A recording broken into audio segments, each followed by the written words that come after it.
More breaking news. Former President Joe Biden has been diagnosed with what's called an aggressive form of prostate cancer.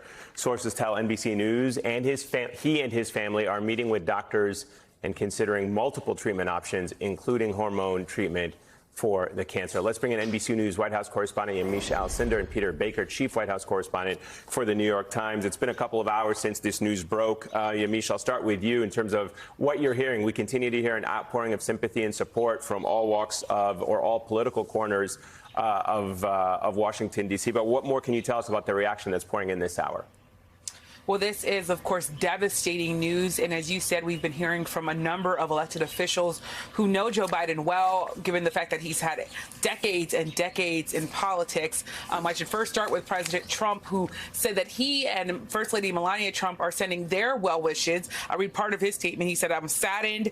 He and the First Lady are saddened to hear about Joe Biden's recent medical diagnosis. We extend our warmest and best wishes to Joe and the family. We wish Joe a fast and successful recovery. We're also just in the last few seconds here hearing from former President Barack Obama. Of course, Joe Biden was his vice president. He wrote, Michelle, of course, referring to former First Lady Michelle Obama. "Michelle and I are thinking of the entire Biden family.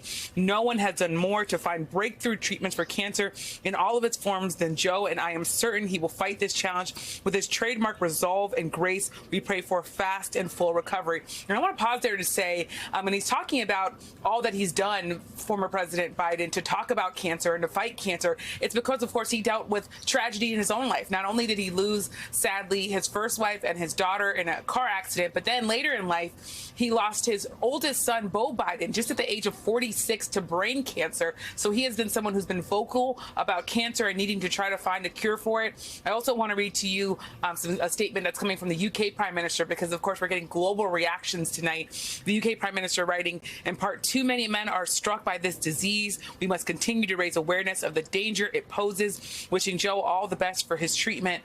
We've also heard from others like the current Secretary of State, Marco Rubio, who, of course, is a Republican, as well as former Secretary of State Hillary Clinton, both of them also saying that they are wishing former President Biden a speedy recovery. And it really is showing you that despite the politics and the real contention between Democrats and Republicans, tonight what you're hearing on both sides of the political aisle are people that are really, in some ways, reaching out to Joe Biden and saying that they wish him the best. So, of course, President Trump, he's had a contentious relationship with former President Biden. We're going to see if his tone changes at all. We also know that this news comes, of course, amid a couple of other challenges for President Biden, including a new book that's coming out that's going to challenge his cognitive abilities when he was serving in the last few years in office. So a lot that Joe Biden is dealing with tonight, but people close to him tell me tonight that he is ready for this fight and that he is going to be looking for treatments across the board. All right, Yamiche Alcindor, thank you for that. Let me ask you, Peter, really quickly on some of the issues that we've been hearing about with the timing of this. As somebody who has covered the White House pretty extensively, there's been questions about how frequently the president gets tested medically, whether or not this could have been something that could have been detected on his way out or maybe perhaps during his final couple of months of his presidency. Have you had a chance to ask any officials or any ex-officials that you've been speaking to about whether or not you know when the president was last checked before this announcement on Friday, or this test on Friday?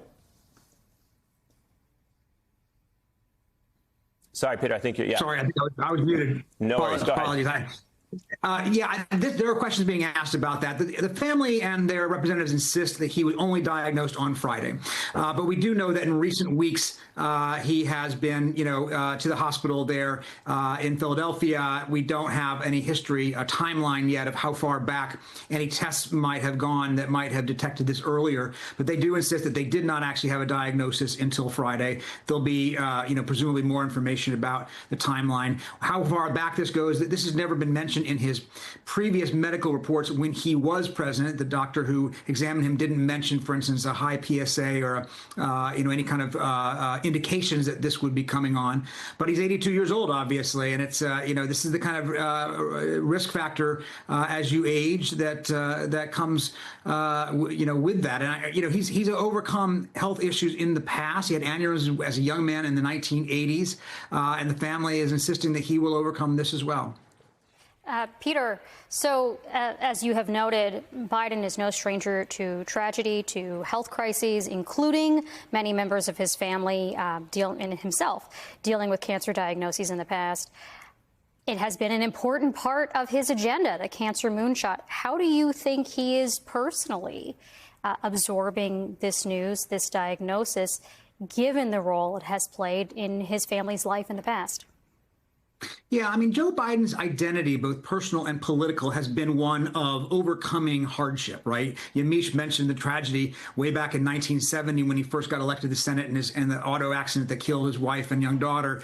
Time and time again, he has, confronted setbacks and tragedies in his own life. The aneurysms we talked about being, two failed presidential campaigns before the one that was finally successful, the death of his son, Beau. And his identity is overcoming those. He talks about this in one of his memoirs, that getting over stuttering as a young man, his father taught him, get back up. Every time you're knocked down, get back up.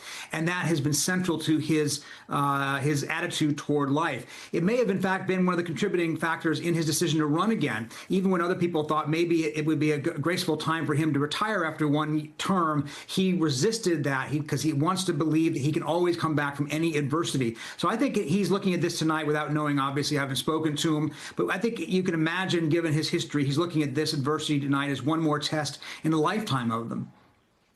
Peter, we were speaking with Andrea Mitchell in the last hour, and she was describing a bit about what the former president and his family have been going through in the last several weeks and months. Obviously, a really challenging time for him. And even in just the last few days, the news cycle at times incredibly harsh. And she was sort of reflecting on what it would mean for the family to take some time together this weekend to support him. What kinds of conversations do you think are happening among the family members in the inner circle right now as they move to support him through this incredibly difficult moment? Yeah, it does come at a fraught moment, obviously, for former President Biden. No moment is good for this kind of a diagnosis, obviously. But the last few days, as you rightly point out, the news cycle has been geared up toward renewed questions about his decision to run for a second term, given the issues of his age, given the signs of decline, physical and otherwise. And that's being, revived by this book that will come out on Tuesday by Jake Tapper and Alex Thompson. It'll be revised by the release of that audio tape of his interview with the special counsel, Robert Hur, where his voice sounds, hard to distinguish. He seems confused at moments. And so, this will remind people, this could have a couple different ways of looking at it. Obviously, it will remind people that having a president of a certain age, entails these kinds of risks. Had he been president right now and come down with this diagnosis, it would be a national crisis and not just a personal crisis for his family. On the other hand, I think it will remind people of things that they like about President Biden. He is somebody who, even though his approval ratings were low at the end, has the respect of a lot of people in the United States, even those who don't support him, respect his half-century of public service, the devotion he has given to his country, his, essential innate decency and his, obvious love of family. So I think that, in a time of personal crisis like this, it kind of brings back home a lot of these, memories for people who have seen him on, their TV screens for most of their lives. It's important to note, Peter, that he was actually, even since leaving office, pretty active still. I mean, he was just in New York, did an interview on The View. He was somebody who had not kind of gone off into the sunset and still weighed in on a lot of the conversations that are taking place in this country. And that speaks volumes for the role that he still occupies within Democratic politics and certainly the leadership of the Democratic Party. How might this diagnosis affect that standing and affect his role in that leadership? Well, it's an interesting thing. It's a good question because a lot of Democrats, frankly, have been pretty upset at President Biden for a while. They blame him for insisting on running when it probably wasn't the best idea, and that they think that his decision to stay in so late, only getting out 107 days before the election, left the party in a damaged position. So if a lot of Democrats have been pretty bitter toward him lately. So this may encourage some of them to say, yeah, well, we were right about questions about his age, but it also may remind them of the things that they do like about him, that he does, represent a generation that believed in politics and public service, that believed in a certain way of carrying oneself, decency and civility that seems often lost in today's politics. He is in some ways a throwback, but he tried to use that to translate his old values into this modern era. It was awfully hard for him because, in fact, it's not an era where politics is particularly civil. We have an incumbent president right now, and President Trump, who practices the politics of division and anger. And that's something that Biden struggled against and obviously in the end wasn't able to change. But I think you're right to say that when people see somebody that they have admired over the years in a personal crisis like this, they're reminded of the things that they prefer and that they like about him. Yeah, you can fault Joe Biden for a lot of things, but saying that he's not a fighter is not one of them. He has definitely been a fighter throughout his political and personal career. Peter Baker, thank you so much. So it's good to see you. Thanks, my friend.